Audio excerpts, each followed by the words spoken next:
time today. Awesome. Fingers This is crossed. This is actually exciting for me. I never done 4 shows live at the same day, maybe 1 or 2, but 4, this is new.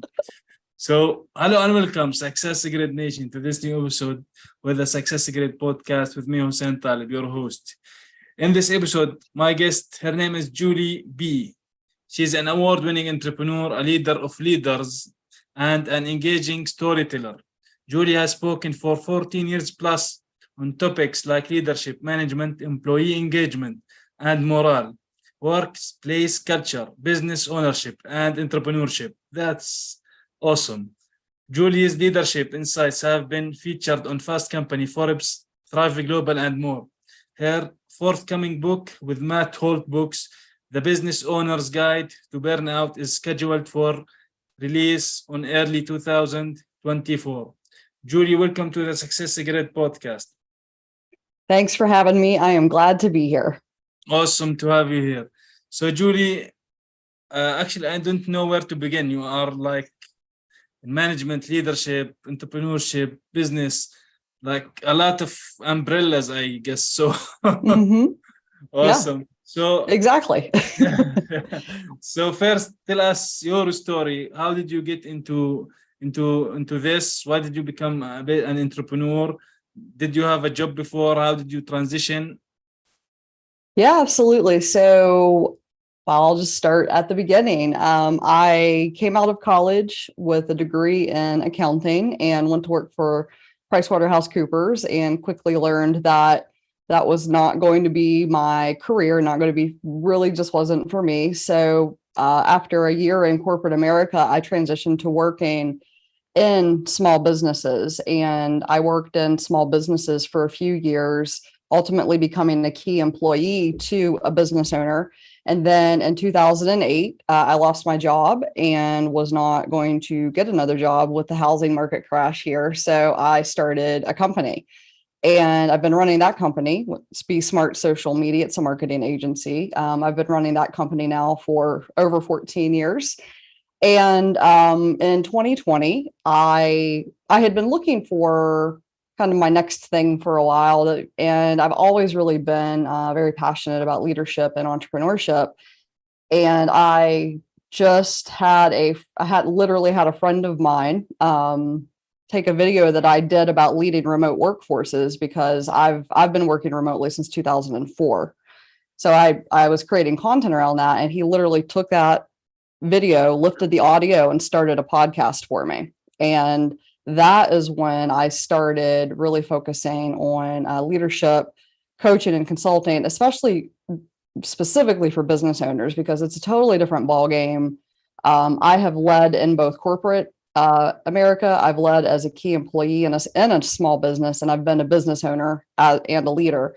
And so it's a totally different ballgame when you are the owner of a business and a leader. And that is really where I am focused on. I'm really focused on helping. My goal is in the next 10 years to help 1 million business owners. And I'm going to do that in a variety of ways, but I want to help business owners thrive. And one of the ways I do that is I help them become a leader of leaders. Awesome. So, since you are in leadership, do you think that, and your goal is to reach 1 million people, right? So do you think each person or entrepreneur or business owner is a leader, or could be a leader, or not all people can be leaders? I think anybody can be a leader if they want to be a leader. And I think a lot of people are leaders and they don't think they are. That's the interesting, there's an interesting dynamic there. But I think most entrepreneurs, even if they don't have employees, even if they are solopreneurs, it takes a certain type of person to start a business. And I would say that, I mean, most entrepreneurs I meet are definitely leaders in one way or another, even if they don't have employees. So I think it's kind of just part of the makeup, if you will, of an entrepreneur to also be a leader. So to put it in context, what do you personally define a leader as? Yeah, so a leader it's someone, and I always, for business owners, I always put this in the context of the difference between managing and leading.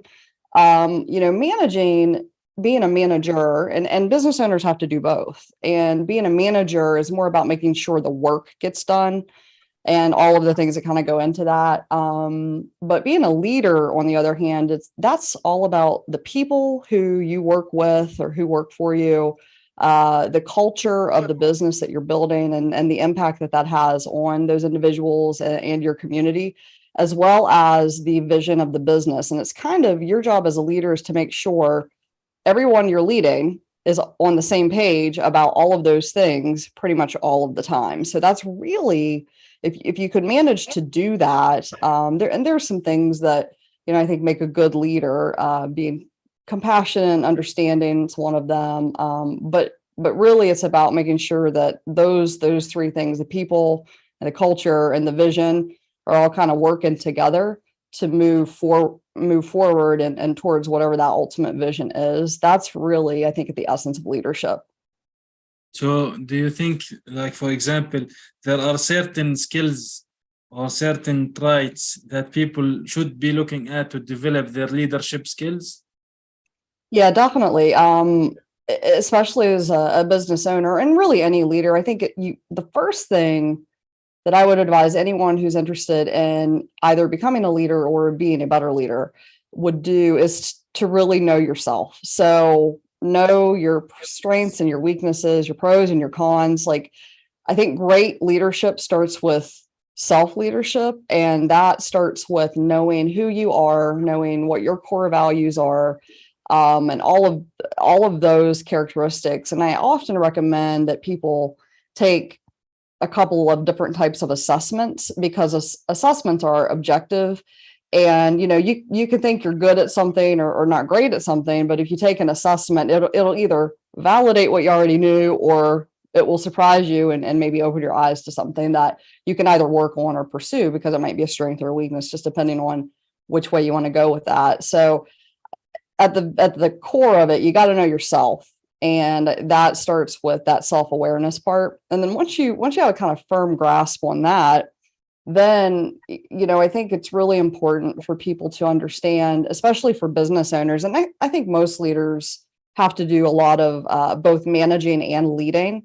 I think it's really important for that individual to know when they're doing which one, when they're managing and when they're leading, because you approach both of those tasks a little differently, depending on the scenario. Yeah. So for someone to be a leader, like, the principles are, for example, to have some empathy, like to connect with people, to learn communication skills, because a leader, a lot of people think of a leader as like the person who's telling people to go do something, when it could be actually the person who's in front of these people doing the thing that he is or she is asking them to do in front of them, instead of telling them you should go and do this. Yeah, well, and actually one of my favorite things to recommend to business owners who, have some people who have really good people on their team, but when the business owner still feels kind of stuck managing, one thing I always advise them to do is, when somebody brings a question to you, ask them what they think they should do. And let them answer, let them struggle a little bit, because that a leader isn't somebody who's just pointing at people and saying, go do this, go do that, go do this, go do that. That's more managerial. I think a leader is more of a coach, a mentor.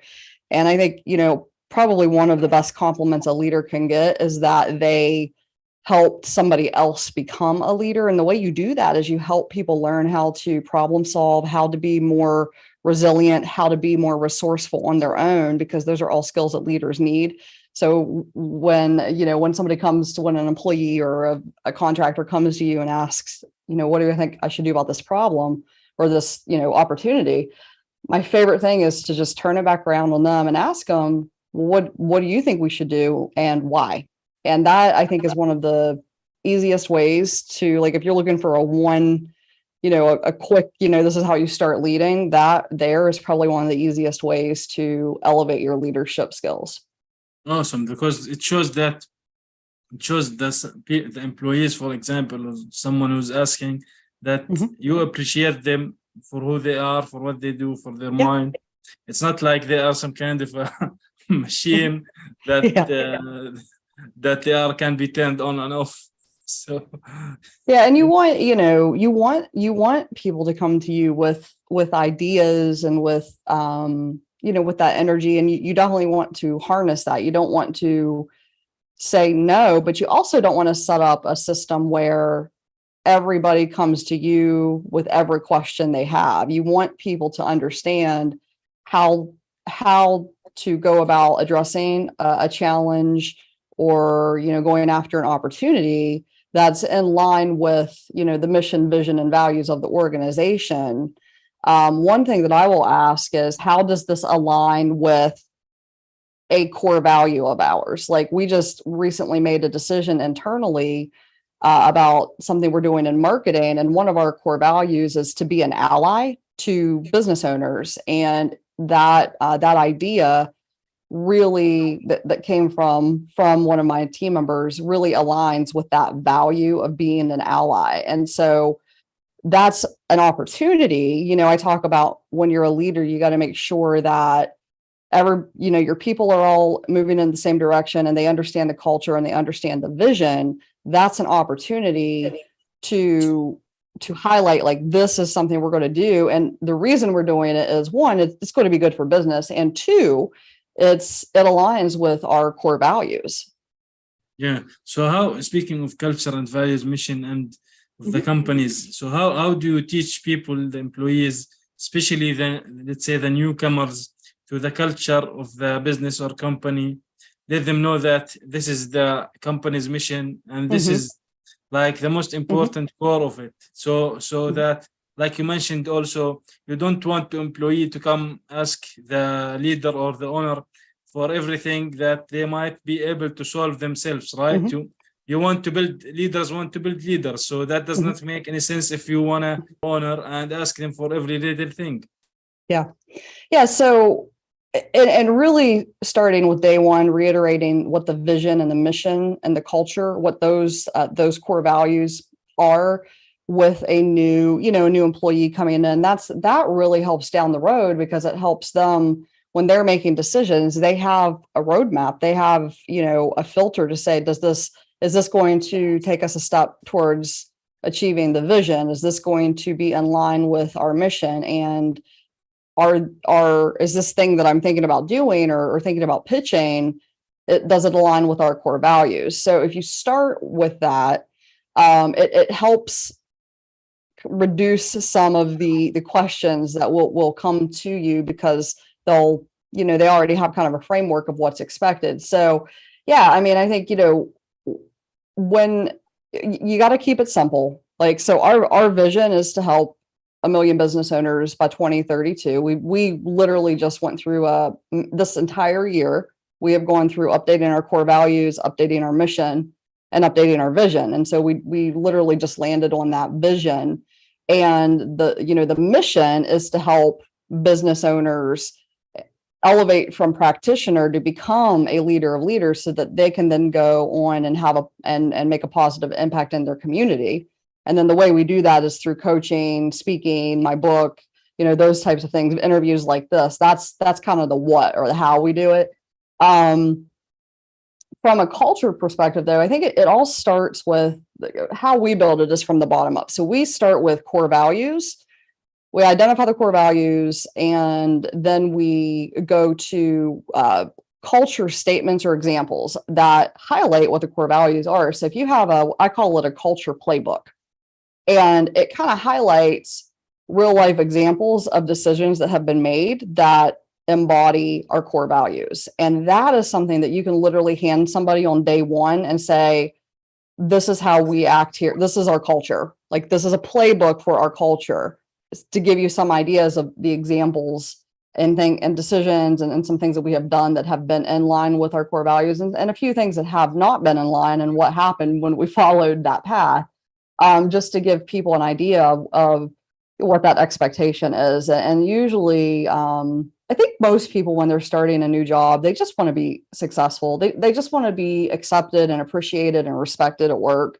And, as a leader, you want to do everything you can to create an environment that will enable them to achieve that success. And so I think really letting them know what's expected up front from the culture and environment perspective is crucial in those first few weeks and when they're working for you. And then, they're either going to be a good fit or not. And, hopefully your hiring process has sorted out who is a good fit and who isn't. But you just want to give everybody the biggest chance of success you can, and making sure that they understand, your mission, vision, and values is one of the ways to do that. Yeah. So you're working with clients when there's something like going the wrong way, let's say. Mm-hmm. How do you deal with that and correct that in a way that keeps the business or the owner having control of the business, Mm-hmm. and at the same time giving more value to their customers and keeping their employees happy and satisfied? Because sometimes it gets stressful. A lot of people get burned out. So how does that work? Yeah, business ownership it's a unique job. And, I think one of the reasons business owners get frustrated is they don't have a boss. They don't have anybody else to go to. And I actually often call myself their leadership backup, because I will come in and help them figure out how to, approach a situation from a more neutral place, I guess you could say, because it's hard, man. It's hard being a business owner. So yeah, if somebody has if a client comes to me with a problem that it just seems like there's no fix to it, or it's just a really challenging problem, the first thing I'm going to say is, okay, let's just take a step back for a minute. Because usually what happens is business owners will get really spun up into thinking through like multiple possible options. And that's not a bad thing, but what I find is that we get it kind of analysis paralysis, and we plan, and then Nothing gets done. yeah, there's no, it's just, you kind of get stuck in planning. So the first thing you have to do is just get the business owner to just pause for a second and just say, okay, like, there is this problem, or there's this, massive opportunity sometimes, and I'm overwhelmed, but I have to address it, and I need to take care of myself while I'm addressing it.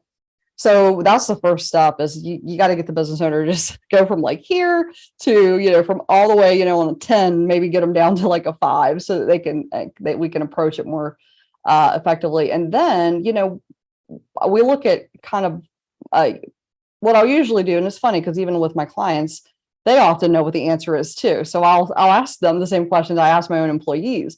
What do you think you should do, and why? And, we'll usually have a couple of options. We'll go through those options, and based on, everything from budget to concerns around specific employees to concerns for the business owner. The business owner might have some life events coming up that need to be factored into whatever the decision is. We'll look at the options, we'll weigh the options, and we will often come back to, okay, like, how does this align with the core values? Which one aligns the most with the core values? Which decision is going to be the best decision for the most people? And, obviously feasibility in there as well. What can we actually do financially or time-wise or space-wise?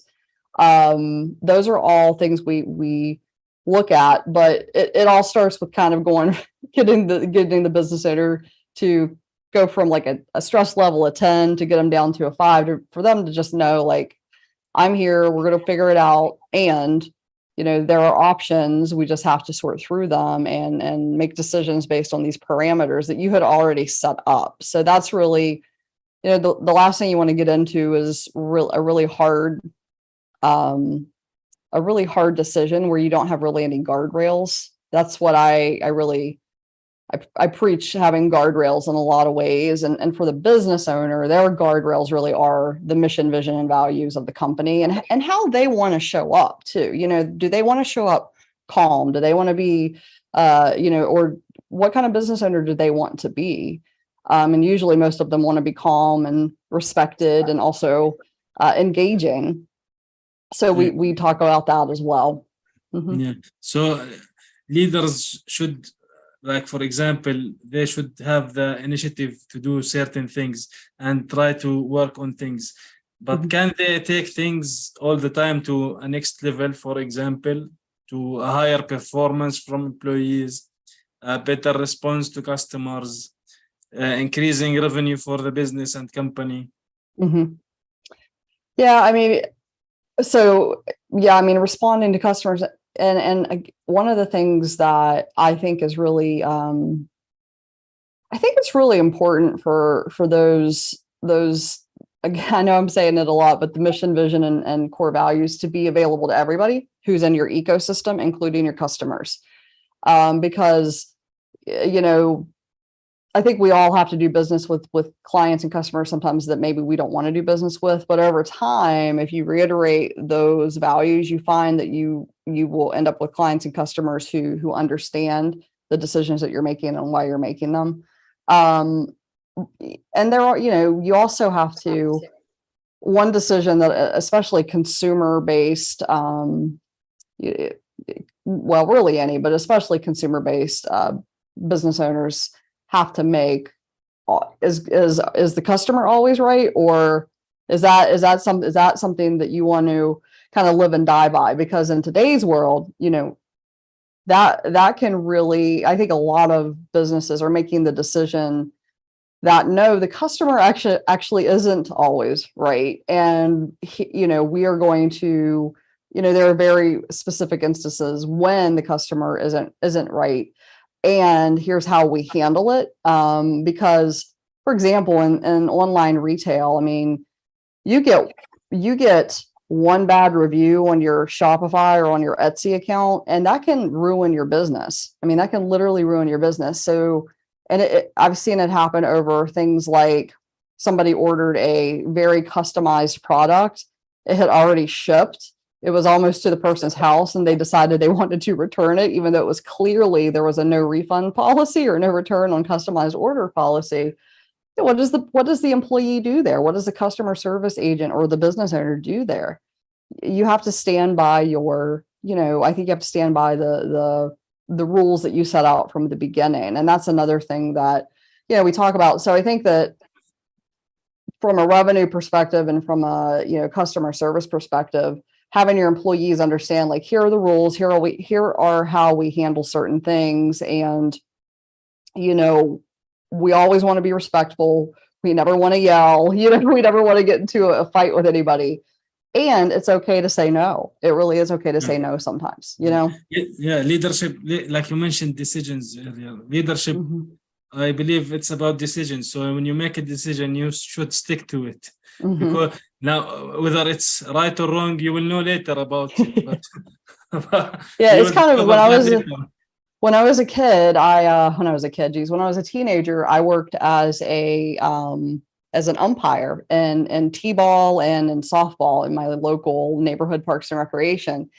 And when you called when the pitcher was pitching and you called that pitch a strike, even if it was outside the strike zone, even if like in the second after you called it a strike, you were like, man, that was not a strike. That was a ball. You got to stick with the decision that you made. You can't go back on that. And that's kind of how, like, in the moments, now you can debrief that later. You can say, here's what happened.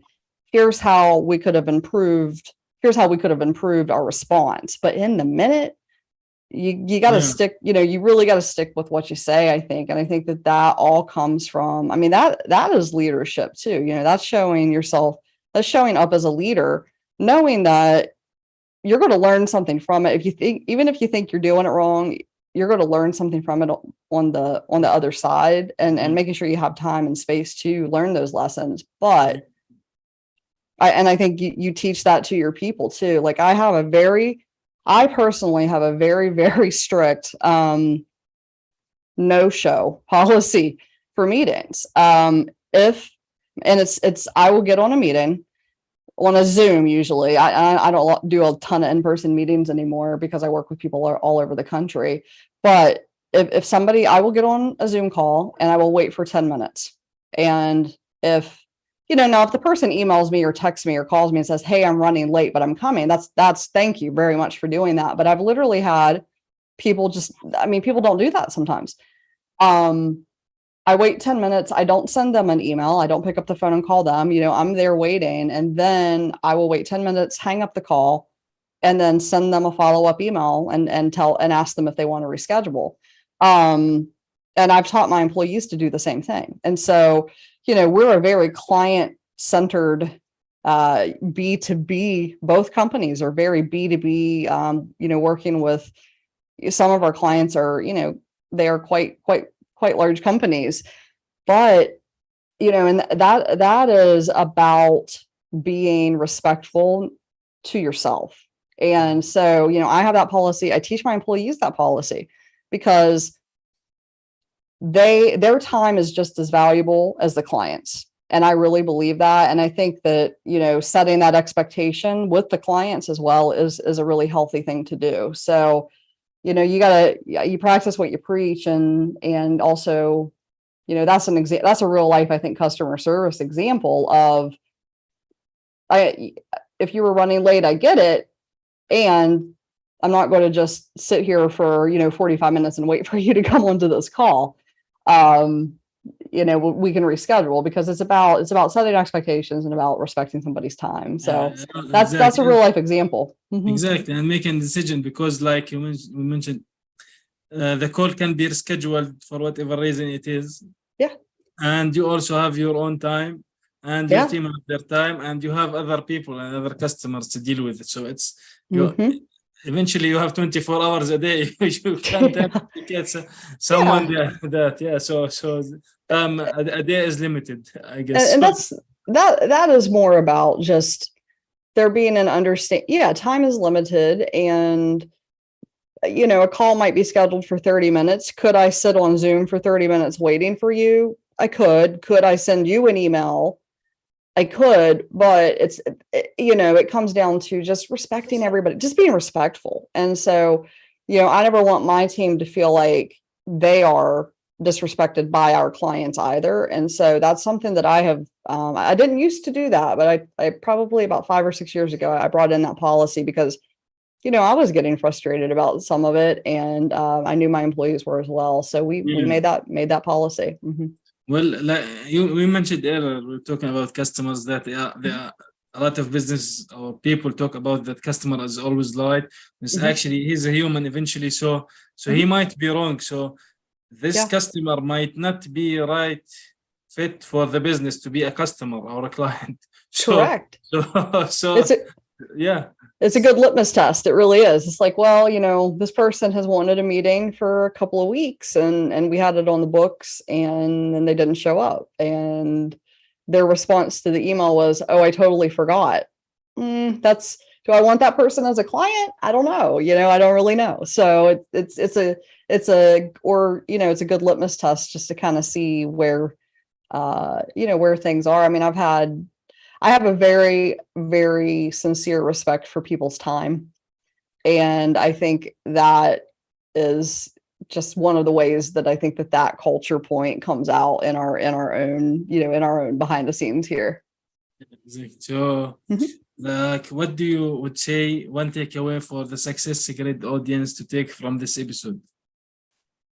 I think the biggest takeaway I would want people to take from this is that you lead people and you manage work. You can't really manage people. You can manage the environment they work in, you can manage the tools that they use, and you can help manage the work that they do, but trying to manage an individual, I don't think that that's a realistic expectation. So I think if you can think about, instead of I have to manage these individuals, if you can start thinking I get to lead these individuals, and really delineating between when you're leading and when you're managing, really knowing, when you're doing which activity. Those are some takeaways that I would really like for people to walk away from this with, because they really are two different skill sets, especially for business owners and entrepreneurs. And it's really important to know when you're doing which, because that can make a world of difference in your business and in the culture that you work in. Yeah. So what would you say, one thing, for example, that you are not really good at? Me, not really good at? There's a lot of things. Staying focused. My key employee, I am very much a visionary. So that means I have big ideas. And I have to have a lot of integrators around me to integrate those ideas to actually make sure some of them happen, some of them don't happen. I really rely on my employees and my key team members to help me stay focused on the goal. And then the other thing I would say, honestly, I am very giving, and I always want to give things away for free. And I luckily I surround myself, because I use assessments. I surround myself with people who place a little bit of a higher value on money than maybe I do, and that keeps me out of trouble as a business owner. So those are two things I'm not the best at. What would you say some of the resources, tools, or maybe books that you would recommend people to read about leadership, for example? Yeah, I mean, I think there are so many good ones. I think that Traction is a fantastic book. I'm just I'm looking at my books over here. Traction is great. Atomic Habits really helped me get to know myself a little bit more. And then I actually read this really interesting book called, where is it? Your Oxygen Mask First. That's a fantastic book. Those are three. I mean, some of them are kind of really well known, and then some of them, I don't know if the Your Oxygen Mask First is that well known, but those are three books that are really great. And then I use the Big Five assessment. That's a really great tool. And then the Passion Compass assessment. Those two assessments have been really helpful. And for me personally, and also for my team members.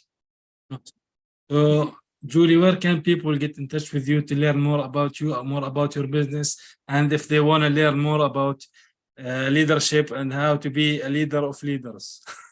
Yeah, so you can go to my website, which is thejulieb.com. That's BEE, like a bumblebee, thejulieb.com. All of my information is on there. There's blog posts. I have a podcast. You can find the podcast information there. There's resources on there that you can download. And honestly, probably the best way to stay, in touch with me is to sign up for my weekly email newsletter, because I send out an email once a week that has just some highlights and some things that you can read. And that's probably one of the best ways to stay in touch with me.